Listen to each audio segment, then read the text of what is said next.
globalis cabal perlu Tiongkok karena bagian utama dari global supply chain mereka. Siapa saja mereka itu? Microsoft, Apple, Samsung, dan ribuan major brand internasional yang sudah pabaliet kesangkut dengan strategi ekor naganya Tiongkok. Karena itu, mereka sulit mengikuti perintah Commander in Chief-nya yang rasis yaitu Mr. Trump untuk melepas Tiongkok. Trump yang saat ini reputasinya menjadi public enemy nomor 1 di dunia adalah nasionalis sejatinya Amerika. Dan di dunia saat ini, nasionalisme mulai tumbuh lagi. Pertama yang paling kuat adalah Rusia dengan Putinnya, dan di Saudi Arabia dengan MBS-nya Muhammad bin Salman Al Saud. Oke sahabat, mulai kebayang siapa yang perang sekarang kan? Blok mana yang sedang bermain? Partai Demokrat saingan Trump main di pihak mana? Sudah mulai paham? Sekedar catatan, Wahyudi tetap ada di dua belah pihak. Ingat ya itu ya. Lalu Indonesia bagaimana? Memanfaatkan kekisruhan tersebut bagaimana? Ada dua hal yang harus diangkat saat ini di negeri tercinta Nusantara, yaitu 1. Nasionalisme,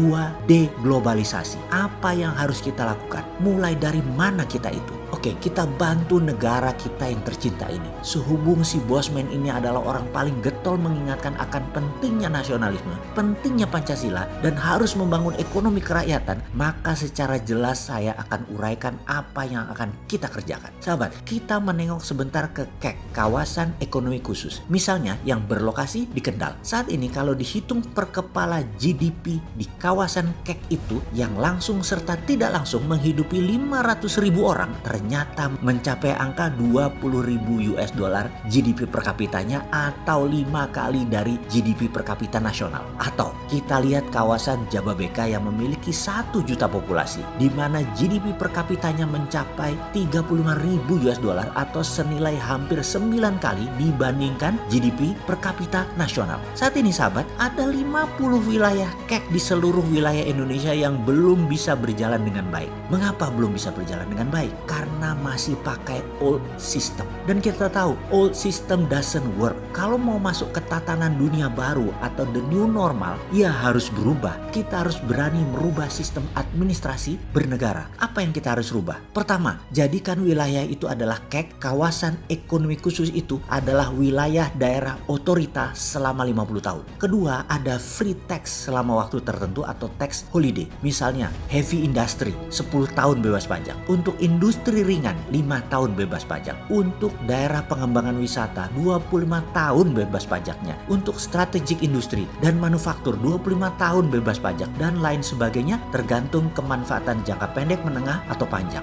Jadikan daerah otorita. Dengan adanya otorita maka penguasa atau pejabat otorita bisa mengambil alih seluruh perizinan dengan strategi post audit.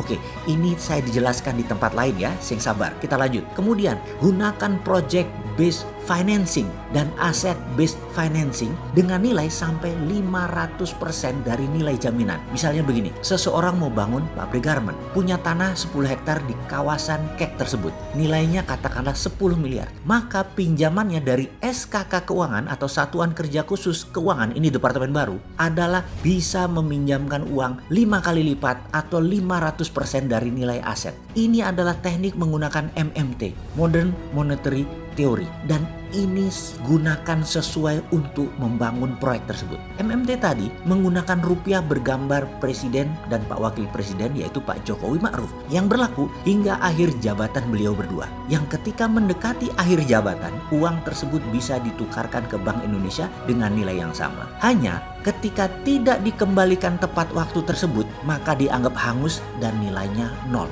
Sekali lagi, uang itu hanya berlaku di KEK tersebut, di wilayah kawasan ekonomi khusus tersebut masing-masing. Dengan demikian, diharapkan ada 50 juta populasi tinggal di 50 KEK tersebut. Alias, satu wilayah KEK akan menampung 1 juta populasi yang GDP-nya dalam 4 tahun ke depan akan naik menjadi 16.000 per kapita atau 4 kali GDP nasional pada saat ini. Dan menjadikan secara nasional dalam 4 tahun ke depan, GDP per kapitanya adalah 9.000 dolar. Kemudian di tahun 2030 Indonesia dengan strategi ini pasti akan masuk GDP nasionalnya ke 16.000. Dikalikan jumlah populasi saat itu, maka sudah pasti Indonesia adalah negara nomor 3 terbesar di dunia ekonominya. Jadi sekarang tunggu apa lagi? Yuk kerjakan, bangun KEK berbasis MMT.